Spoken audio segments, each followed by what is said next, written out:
realidad gracias a la colaboración entre Berklee Valencia y el Festival 50-50 de Avilés, en cuya primera edición fue estrenada.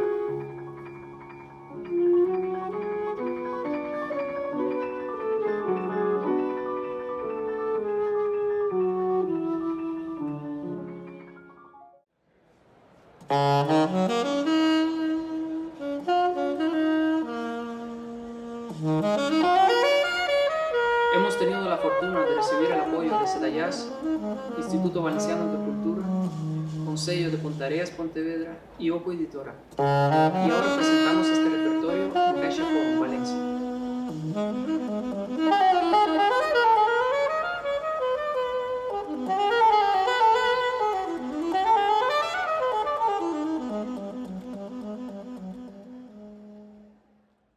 Estamos muy agradecidos por esta oportunidad. Es un verdadero privilegio actuar en un espacio tan singular.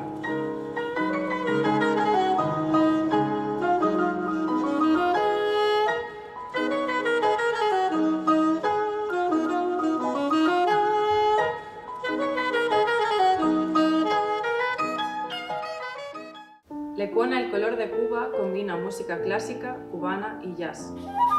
Ha sido grabado en el Auditorio Reveriano Soutullo de Ponteareas por Pablo Schuller, que hizo una estupenda labor de mezcla y masterización. Para el diseño contamos con la aportación de Borja Guerrero.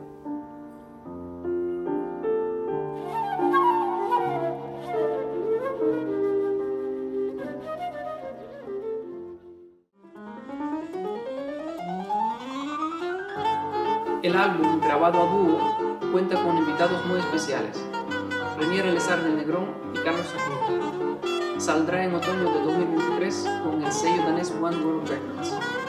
Esperamos que lo disfrutéis tanto como nosotros.